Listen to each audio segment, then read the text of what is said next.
Good evening বন্ধুরা, আশা করছি আপনারা প্রত্যেকেই যে যেখানেই আছেন ভীষণই ভালো আছেন।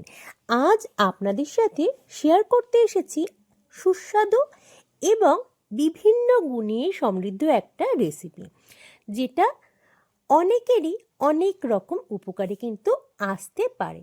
তবে আমরা অনেক সময় এটা কিভাবে খেতে হয় অনেকেই সেটা জানি না।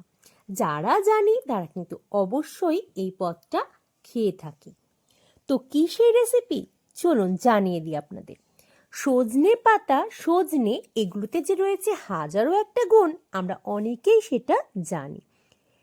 সজনে পাতার মধ্যে কিন্তু প্রচুর পরিমাণে থাকে ভিটামিন এ, ভিটামিন সি এবং ভিটামিন ইও। সাথে থাকে ক্যালসিয়াম, পটাশিয়াম এবং প্রোটিনও। এই যে সজনে পাতা, এর এত কিছু গুণ রয়েছে এই একটা উপাদানের মধ্যে। এটা খেলে কিন্তু আমাদের শরীরে অনেক রকম রোগ প্রতিরোধ ক্ষমতা তৈরি হয়। যাদের ডায়াবেটিস রয়েছে তাদের ডায়াবেটিস নিয়ন্ত্রিত হয় এবং উচ্চ রক্তচাপ যাদের রয়েছে, অর্থাৎ high pressure, high blood pressure, তারাও কিন্তু এটা খেয়ে দেখতে পারেন, অনেকটাই নিয়ন্ত্রণে আসে। এই সজনে পাতা অনেকভাবেই কিন্তু আমরা খেয়ে থাকি।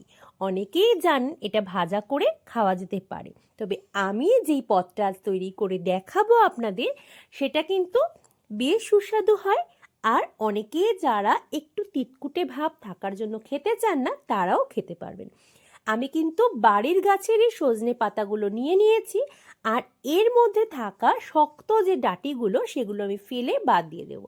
তবে কচি যে সরু সরু অংশগুলো সেগুলো কিন্তু আমি বাদ দেব না, সেগুলো সহই আজকে আমি রান্নাটা করব। প্রথমেই দেখুন, আমি কিন্তু বেশ কিছুটা পরিমাণে সজনে পাতা নিয়েছি, আর এই যে মোটা ডাঁটিগুলো এগুলো কিন্তু প্রথমেই নিয়েছি বাদ দিয়ে। বাড়ির গাছের হোক কিংবা কিনে আনা, প্রথম যে কাজটা হবে, প্রথমে শক্ত ডাঁটিগুলোকে বাদ দিয়ে ফেলে নরম অংশগুলোকে নিয়ে নেব এবং নিয়ে নেব পাতাগুলোকে। আর তারপর খুব ভালোভাবে পরিষ্কার জলে বারংবার ধুয়ে নেব, যাতে কোনো রকম পোকামাকড়, নোংরা আবর্জনা, ধুলো বালিকণা এর মধ্যে না থেকে যায়। দেখুন আমি কিন্তু খুব ভালোভাবে ধুয়ে নিয়েছি আর ছেঁকে নিচ্ছি জলটা। এই যে রান্নাটা আজ আপনাদের দেখাবো, এখানে কিন্তু উপকরণও লাগে খুবই কম। দেখুন আমি কি কি নিয়েছি। এখানে নিয়েছি 10 কোয়া রসুন, যেটাকে আমি থেতো করে নিয়েছি। নিয়েছি দুটো বড় মাপের পেঁয়াজ, সেটাকে কুচিয়ে নিয়েছি, আর 3টে কাঁচা লঙ্কা। যারা বেশি ঝাল পছন্দ করেন তারা কিন্তু লঙ্কার সংখ্যাটা বাড়িয়ে নিতে পারেন। এবার দেখুন আমি নিয়ে নিয়েছি মিক্সার জার, আর তার মধ্যে কিন্তু এই কাঁচা লঙ্কাটা এবং এই যে সজনে পাতাগুলো আমি ধুয়ে রেখেছিলাম, এই সমস্তটা ভালোভাবে পেস্ট করে দেব। এর সাথে কিন্তু আমি আরও একটা উপকরণ দেব, সেটা হচ্ছে লবণ। লবণটা আপনারা রান্নার সময়ও অ্যাড করতে পারেন, তাতে কোনো সমস্যা নেই। তবে আমি এই রান্নাটা করার ক্ষেত্রে সবসময় লবণটা দিয়েই পেস্ট করে থাকি। দেখুন খুব সুন্দর মিহি পেস্ট কিন্তু তৈরি হয়ে গেছে। আর যারা শিলনোড়ায় বাটতে চান তারা কিন্তু অবশ্যই বেটে নিতে পারেন শিলনোড়াতেও। এবার চলুন চলে যাই রান্নায়। এবার নিয়ে নিলাম একটা কড়া, আর তার মধ্যে কড়াইতে দিয়ে দেব সর্ষের তেল। এই রান্নাটায় কিন্তু সাদা তেলের পরিবর্তে সর্ষের তেল দিলেই খাবারটা খেতে বেশ ভালো লাগে। প্রথমে দিয়ে দিলাম, তেল গরম হওয়ার পর শুকনো লঙ্কা এবং থেতো করে রাখা যে রসুনগুলো ছিল সেই সমস্তটাই। রসুনটা কিন্তু আমি খুব ভালোভাবেই ভেজে নেব। আর এক্ষেত্রেও আবারও বলে দেব, এই সময় কিন্তু ফ্লেমটাকে হাইতে রাখবেন না, খুব ভালোভাবে যাতে ভাজা হয়ে যায় সেদিকটা কিন্তু খেয়াল রাখতে হবে। কাঁচা থাকলে রসুনের কাঁচা গন্ধ কিন্তু খেতে একেবারে ভালো লাগবে না। দেখুন আমি কিন্তু একেবারে লালচে ব্রাউন করে ভেজে নেওয়ার পর পেঁয়াজগুলো এর মধ্যে অ্যাড করে পেঁয়াজগুলোকেও কিন্তু খুব ভালোভাবে আমি মিডিয়াম আঁচে ভেজে নেব।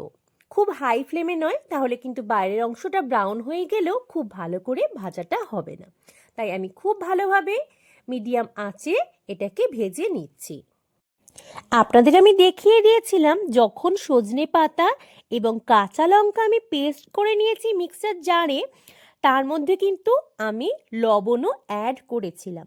সেই কারণে আমাকে কিন্তু এখন রান্নাটার ক্ষেত্রে আর লবণ অ্যাড করার প্রয়োজন হবে না। তাই আমি খুব সামান্য পরিমাণে হলুদ এবার দিয়ে নিলাম এই পেঁয়াজের ওপরেই।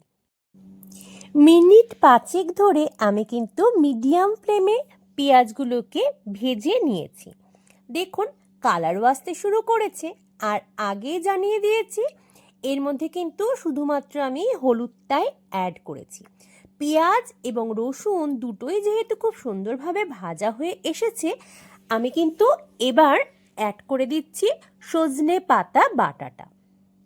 আমি সম্পূর্ণ সজনে পাতাটাই দিয়ে দিলাম। খুব ভালোভাবে কিন্তু পেঁয়াজ রসুন ভাজাগুলোর সাথে আমি মিশিয়ে নেব।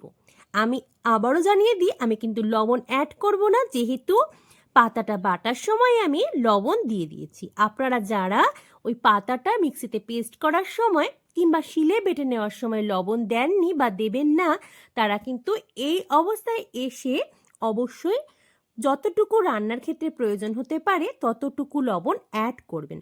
আর ঝালের পরিমাণটা রাখবেন আপনাদের স্বাদ অনুসারে।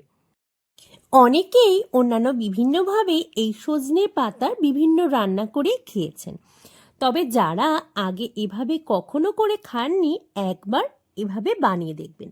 আশা করি যারা পছন্দ করেন এর স্বাদ তাদের বেশ ভালোই লাগবে। আর আপনারা তো জানেনই এর মধ্যে হাজারো একটা গুণ রয়েছে। আমার কিন্তু রান্নাটা প্রায় হয়ে এসেছে, আরও কিছুক্ষণ নাড়িয়ে আমি কিন্তু তারপর নামিয়ে নেব। এক্ষেত্রে আরও একটা কথা বলি, যাদের চোখের সমস্যা রয়েছে তাদের ক্ষেত্রেও কিন্তু এই সজনে পাতা ভীষণই উপকারী। হার্টের বিভিন্ন সমস্যাও যাদের রয়েছে তারাও কিন্তু এটা অনায়াসে খেতে পারেন। আমি এবার অ্যাড করছি এর মধ্যে কয়েক দানা চিনি। যেহেতু এটা বেশ তিতকুটে স্বাদের, তাই এই চিনিটা দিলে কিন্তু স্বাদটা বেশ ব্যালেন্স হবে। পরিমাণটা তো দেখিয়ে দিলাম, কয়েকটা দানা। রান্নাটা কিন্তু দেখুন প্রায় হয়েই এসেছে, এবার শুধু পালা নামিয়ে নেওয়ার। কেমন লাগলো আজকের রেসিপিটা অবশ্যই কিন্তু জানাতে ভুলবেন না। যদি ভালো লাগে আমার ভিডিওগুলো তাহলে লাইক করবেন, কমেন্ট করে জানাবেন। আর যারা নতুন বন্ধু আমি অনুরোধ করব সাবস্ক্রাইব করে পাশে থাকবার জন্য। আজকের মতো ভিডিওটা এই পর্যন্তই। পরবর্তী পর্যায়ে আপনাদের সঙ্গে দেখা হবে নতুন কোনো ভিডিওর সাথে। ততক্ষণের জন্য সকলে খুব ভালো থাকবেন, সুস্থ থাকবেন, যে যেখানে আছেন সাবধানে থাকবেন। আর অবশ্যই কিন্তু মৌসুমিজ ওয়ার্ল্ডকে সাথে রাখতে ভুলবেন না আপনারা। আন্তরিকভাবে ধন্যবাদ জানাই আপনাদের প্রত্যেককেই।